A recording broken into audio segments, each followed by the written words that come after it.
غریب انسان کو مدعو کرتا ہے، غریب انسان کا خیال رکھتا ہے، اللہ کے نبی علیہ السلام کا فرمان ہے، یہ یاد رکھنا، یہ نکاح کو برکتی اور برکت کا ذریعہ بنانے کا، برکت والا بنانے کا ذریعہ ہے۔ ایک اور چیز ہے جو اللہ کے نبی علیہ السلام نے فرمایا، نکاح میں برکت کو پیدا کرنے کے لیے نکاح میں سہولت اور آسانی کا خیال رکھنا بہت ضروری ہے۔ جس نکاح کے اندر آسانی کا خیال رکھا جاتا ہے اور سہولتوں کا خیال رکھا جاتا ہے، اس نکاح کو اللہ رب العزت برکت سے جوڑ دیتے ہیں۔ مشقت اور زحمت اور تکلیف کے ساتھ جو نکاح کو ہم انجام دیں گے، اس کے اندر برکت کا حصہ ختم ہو جاتا ہے۔ اسی لیے خاص طور پر نکاح کے موقع پر قرضہ وغیرہ کر کے، پیسہ یہاں وہاں سے نکال کر کے اپنے اوپر زحمت مل لیتے ہیں۔ اللہ کے نبی علیہ السلام نے فرمایا، نکاح آسان ہے، نکاح سہولت والا ہے، نکاح سے خیر اور برکت کا وجود میں آنے کا ذریعہ بنا کرتا ہے۔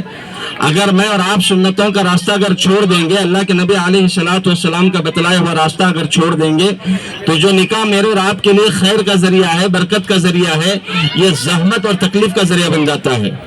اسی لیے ہمارے گھروں کے اندر ہمارے بچوں کے ہم نکاح کرتے ہیں، ہم بڑے بن کر جو ہے وہاں پر حصہ لیتے ہیں، تو ہم ان چیزوں کا خیال رکھیں۔ اگر ہم ان چیزوں کا خیال رکھیں گے تو یقین مانو، جو نکاح ہو رہا ہے، ایک لڑکی اپنے گھر بار کو چھوڑ کر کے ایک خاندان کے بھروسے پر، ایک لڑکے کے بھروسے پر اپنے آپ کو تیار کر کے نیکی کے راہ کو لے کر کے آپ تک پہنچتی ہے، اور لڑکا اپنے آپ کو ایک بہتر راہ پر لے چلنے کے لیے، ایک نئے ماحول کے اندر اپنے آپ کو چلانے کے لیے کی نسبت پر ایک ماحول کو تیار کرتے ہیں۔ اور بڑے رہ کر اگر اس چیز کا خیال رکھیں گے، جتنا اللہ کے نبی علیہ السلام نے پیمانہ طے کیا ہے نکاح کے عنوان پر، اس کا اگر لحاظ ہم کریں گے تو انشاءاللہ اللہ تبارک و تعالیٰ اس عمل کی برکت سے اس جوڑے کے اندر خیر کو بھی جو ہے اللہ پیدا فرمائیں گے، اور برکت کو بھی اللہ پیدا فرمائیں گے۔ ہم سبھی کے زندگی کے اندر بھی جو نکاح کے بندھن میں بندھے ہوئے ہیں، کوئی یہاں پر دادا بیٹھے ہوئے ہیں، کوئی یہاں پر ابو بیٹھے ہوئے ہیں، کوئی نکاح کے اندر ابھی جڑے ہوئے ہیں، کوئی بہت جلد جو ہے نکاح کے اندر جڑنا چاہتے ہیں، اور کوئی ہے جو انتظار میں ہے، تلاش میں ہے کہ وہ نکاح کے بندھن میں بندھ جائے۔ یقین مانو، اگر ہم یہ چاہتے ہیں کہ اپنی ازدواجی زندگی کے اندر اللہ رب العزت خیر اور برکت کو ہماری زندگی میں پیدا کرے، تو ہماری یہ ذمہ داری بنتی ہے کہ اس موقع پر جب ہم شرکت کرتے ہیں، ہم ان چیزوں کا لحاظ کریں۔ سب کریں گے انشاءاللہ۔ اللہ تبارک و تعالی ہمیں دنیا اور آخرت کے اعتبار سے جن چیزوں کی سنت کے اعتبار سے جو اللہ نے جو راہیں بتائی ہے، ان کا اگر ہم خیال رکھیں گے تو اللہ رب العزت ہماری زندگی کو بہتر بنائیں گے، سکون والا ماحول اللہ عطا فرمائیں گے انشاءاللہ۔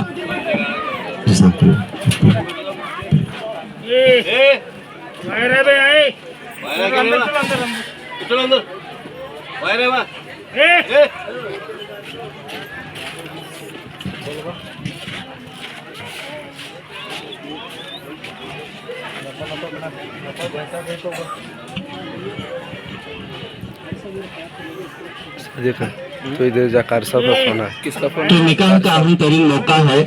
حافظ صاحب انشاءاللہ بہت جلد ایک ازدواجی زندگی میں جڑنے والے ہیں انشاءاللہ۔ کیوں نہ ہم اس مبارک موقع پر حضرت قاری صاحب کی قرات، اللہ کے باقی کلام کی تلاوت کے ذریعے سے اس محفل جو شروع ہو چکا ہے، پھر ایک دفعہ جو ہے چار چاند لگانے کی ہم فکر کریں۔ قرآن کی جب تلاوت ہو تو لہو و لعب کاموں میں اور شور و غل کرنا بالکل منع ہے۔ اللہ رب العزت نے خاموشی کے ساتھ قرآن کریم کی تلاوت کو سننے کا حکم دیا ہے، ہم خاموشی سے قرآن کریم کی تلاوت کو سنیں۔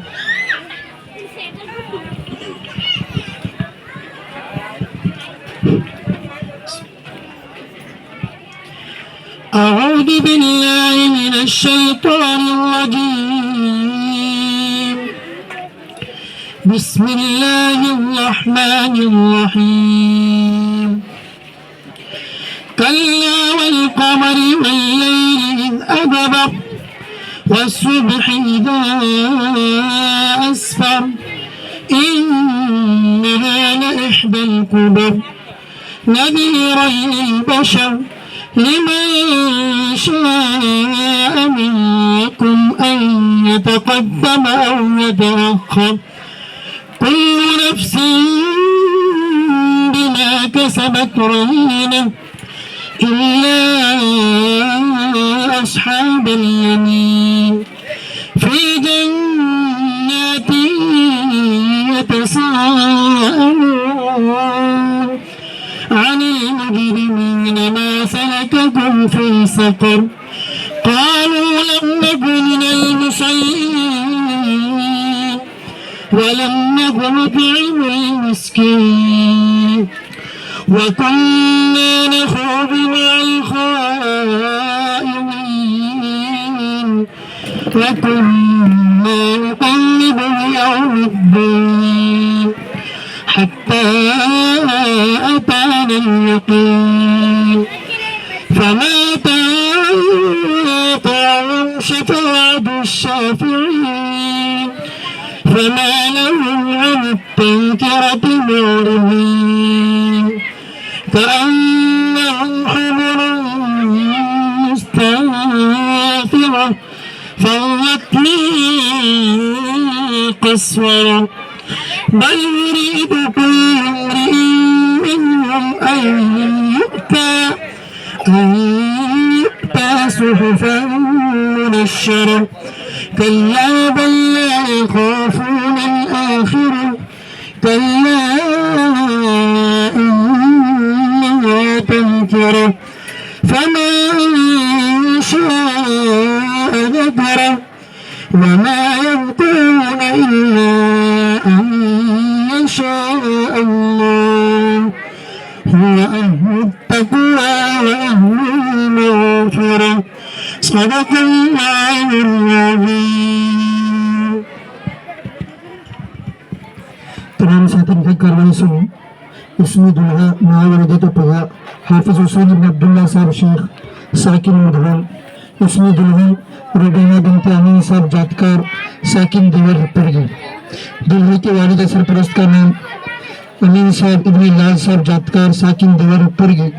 اسمی وکیل امین صاحب حسین صاحب جاتکار ساکن دیور پرگی. گواہ اول دادن صاحب حسین صاحب جاتکار ساکن دیور پرگی. گواہ دوم سید صاحب فقیر صاحب شیخ ساکن مدھون. مہر کی تعداد جو 11,000 روپے نقد ہے.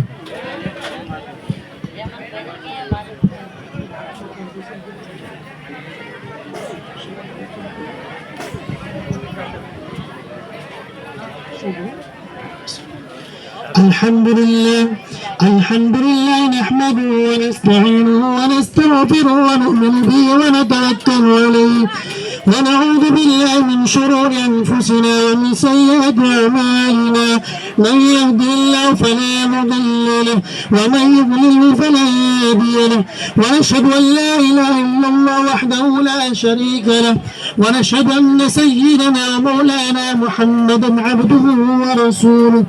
يا أيها الذين آمنوا اتقوا الله حق تقاته ولا تموتن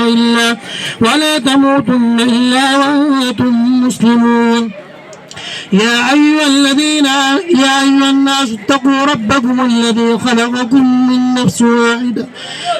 نفس واحدة وخلق منها زوجها وبث منهما رجالا كثيرا ونساء واتقوا الله الذي تساءلون به والأرحام إن الله كان عليكم رقيبا. يا أيها الذين آمنوا اتقوا الله وقولوا قولا سديدا يصلح لكم أعمالكم ويغفر لكم ذنوبكم ومن يطع الله ورسوله فقد فاز فوزا عظيما. قال النبي صلى الله عليه وسلم النكاح من سنتي فمن راغب عن سنتي فليس مني أو كما قال عليه الصلاة والسلام. جناب دلہن حافظ حسین ابن عبداللہ صاحب شیخ ساکن مدھون، کہ آپ نے یہ لکڑی کی وکالت سے 2 گواہوں کی گواہی سے حاضرین مجلس کے روبرو بغرض 11,000 روپے نقد مہر کے میں نے آپ کے نکاح میں روبینہ امین صاحب جاتکار ساکن دیور پرگی کو دیا. کیا آپ نے قبول کیا؟ الحمدللہ میں نے قبول کیا. کیا آپ اس نکاح سے راضی ہیں؟ الحمدللہ. بارک اللہ لک و بارک علیک جمع بینکم فی خیر. دعا فرما لے، درود شریف پڑھ لے. اللهم صل على سيدنا شفينا مولانا محمد وبارك وسلم لك الحمد ولك الشكر يا الله. ربنا ظلمنا أنفسنا وإن لم تغفر لنا وترحمنا لنكونن من الخاسرين. رب اجعلني مقيم الصلاة من ذريتي ربنا وتقبل دعاء. ربنا اغفر لي ولوالدي وللمؤمنين يوم يقوم الحساب. رب اغفر وارحم وأنت خير الراحمين. اللهم أعني على ذكرك وشكرك وحسن عبادتك. اللهم إني أسألك العفو والعافية والتقى والعفاف والغنى. یا اللہ ہمارے گناہوں کو معاف فرما، ہمارے سیئات کو حسنات سے مبدل فرما. اے اللہ موت کے آخر سانس تک تیری اطاعت کرتے کرتے زندگی گزارنے والا بنا. اے میرے مولا کریم، آج یہ دنیا کے اندر جو گرماہٹ کا بڑھنا ہی ہمارے گناہوں کی نحوستوں سے ہے. اے میرے مولا تیری اطاعت والی زندگی نصیب فرما.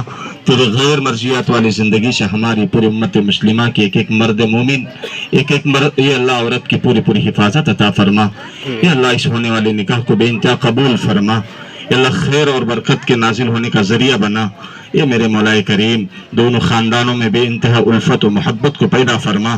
ہر قسم کے انتشار سے، اختلافات سے، مخالفتوں سے اللہ پوری پوری حفاظت عطا فرما. اے اللہ حاسدین کے حسد سے، فتنہ پروروں کی فتنے سے، اے اللہ ہر قسم کے زمینی اور آسمانی بلاؤں سے اس نکاح میں بدلنے والے دونوں جوڑوں کی پوری پوری حفاظت عطا فرما. اے میرے مولا کریم، آپ علیہ الصلوۃ والسلام کے زمانے میں ایسا نکاح کا کوئی موقع رہا ہو، اللہ خیر کو عنوان بنا کر جتنی بھی چیزیں تھے نبی نے اس جوڑے کے حق میں مانگی ہوں، اللہ ہم بھی اس جوڑے کے حق میں مانگتے ہیں. وہ تمام تر خیر اور اے اللہ برکتیں عطا فرما. اللہ جن شرور و فتن سے اس موقع سے تیرے نبی نے تجھ سے پناہ مانگی ہو، اللہ ہم بھی پناہ چاہتے ہیں. اس جوڑے کی خاص طور پر پوری پوری حفاظت عطا فرما. اللہ یہ پورا مجمع اے اللہ اپنے کام کاج سے نکل کر کے ایک حافظ صاحب کے نکاح میں اے اللہ شریک ہونے کے ارادے سے اللہ پہنچے ہیں، ان کے آنے کو بے انتہا قبول فرما. ان کے جائز مقاصد کو پورا فرما. ان کے ہر ضرورتوں کو اپنے فضل سے اللہ عزت کے راستے سے پورے فرما. اے اللہ ہر قسم کی ذلتوں سے، پریشانیوں سے، مصیبتوں سے، تکلیفوں سے ان کی پوری پوری حفاظت عطا فرما. اے اللہ بہت ارمان کے ساتھ یہاں پر یہ شریک ہوئے ہیں، ان کے تمام تر ارمانوں کو پورا فرما. اے اللہ تیرے نبی علیہ الصلوۃ والسلام نے مجمع کے عنوان سے بھی جو خیر آپ سے مطالبہ کیے ہیں ہم ان کے حق میں مانگتے ہیں، ہمیں اور انہیں پورا پورا نصیب فرما. اللہ جن چیزوں سے اللہ مجمع کے حق میں تیرے نبی نے نکاح کے عنوان پر اللہ پناہ مانگنے کو کہا ہے، تلقین فرمائی ہے، پناہ مانگی ہے، ان تمام چیزوں سے پناہ چاہتے ہیں. پوری پوری حفاظت عطا فرما. جو مانگا وہ بھی عطا فرما. بہت سارا کچھ مانگنے سے رہ گیا وہ بھی عطا فرما. اپنے فضل سے اپنے نبی پاک علیہ الصلوۃ والسلام کے صدقے میں ہماری ان ٹوٹی پوٹی دعاؤں قبول فرما. ربنا تقبل منا انك انت السميع العليم وتب علينا انك انت التواب الرحيم. وصلى الله تعالى على خير خلقه وعلى آل محمد وصحبه اجمعين برحمتك يا ارحم الراحمين والحمد لله.